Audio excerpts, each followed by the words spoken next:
Salam jumpa kembali saudara dalam renungan masa Prapaskah.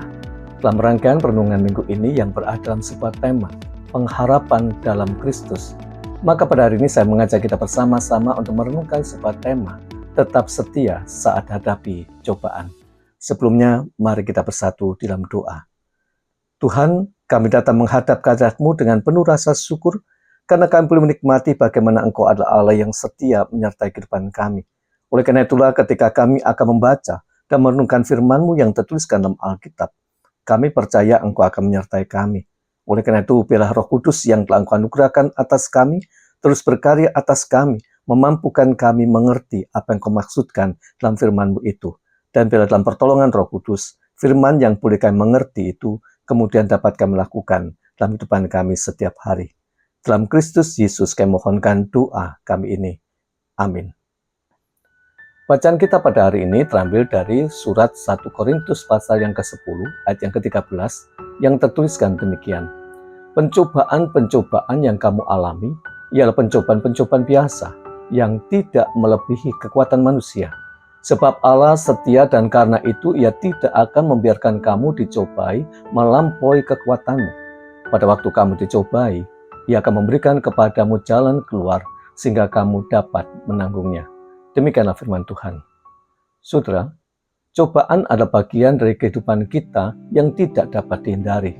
Setiap orang pasti pernah mengalami cobaan, entah dalam bentuk sakit penyakit, kegagalan dalam usaha, malapetaka, tekanan hidup, atau banyak hal yang lainnya yang membuat kita berada dalam situasi mengalami pencobaan.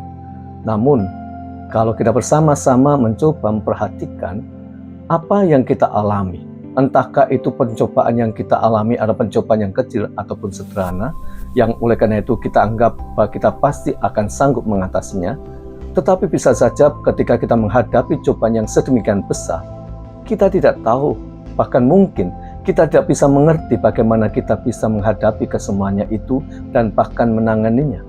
Dalam kondisi seperti inilah, nyali kita menjadi ciut dan kita kemudian menyerah. Saudara, pada hari ini firman Tuhan melalui Paulus mengingatkan kepada kita apa yang sesungguhnya sedang terjadi. Dalam kacamata Paulus, semua yang kita alami sesungguhnya pencobaan biasa karena tidak melebihi kekuatan manusia. Tetapi Paulus sadar bahwa saat kita sedang mengalami peristiwa itu, maka kita akan melihatnya sedemikian besar. Karena itulah Paulus membawa kabar baik kepada kita bahwa Allah kita adalah Allah yang setia. Kesetiaannya menyertai kita bukan hanya dalam wujud kehadiran yang pasif, melainkan kehadiran secara aktif. Karena Dia setia menyertai kita, maka Dia tahu akan batas kekuatan kita untuk menanggung, dan pada saat yang tepat Dia akan bertindak. Bukan hanya menambahkan kekuatan dan kemampuan, namun juga membimbing kita keluar dari cobaan yang sedang kita hadapi tersebut. Dalam kehidupan yang seperti inilah, maka Tuhan memanggil kita untuk tetap setia berada dalam tuntunan Tuhan sehingga berada dalam jalan Tuhan. Cobaan yang kita sedang hadapi itu bukan menjadi alasan dan pembenar kita untuk meninggalkan Tuhan. Karena ternyata Dia tidak pernah meninggalkan kita, namun Dia tetap setia menyertai, menuntun, dan membukakan jalan bagi kita. Kalau Tuhan sudah berbuat sedemikian rupa atas kita, maka apalagi yang kita bisa pakai sebagai dasar untuk meninggalkan Allah? Mari kita bersama-sama mencoba merenungkan. Saudara, pernahkah kita menghadapi cobaan yang sedemikian berat dalam kehidupan kita?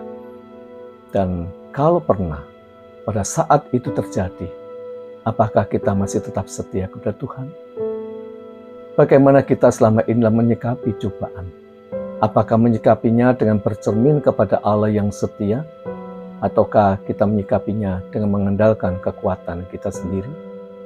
Mari kita bersatu dalam doa. Tuhan yang setia, kami bersyukur karena Engkau tidak pernah membiarkan kami menghadapi cobaan sedemikian rupa sendirian. Oleh karena itu berikanlah kepada kami kekuatan untuk tetap setia kepadamu dan tidak mudah jatuh dalam dosa. Tunjukkanlah jalan keluar yang telah Engkau sediakan, dan pimpinlah setiap langkah kami dalam kebenaran-Mu. Dalam nama Yesus kami berdoa. Amin.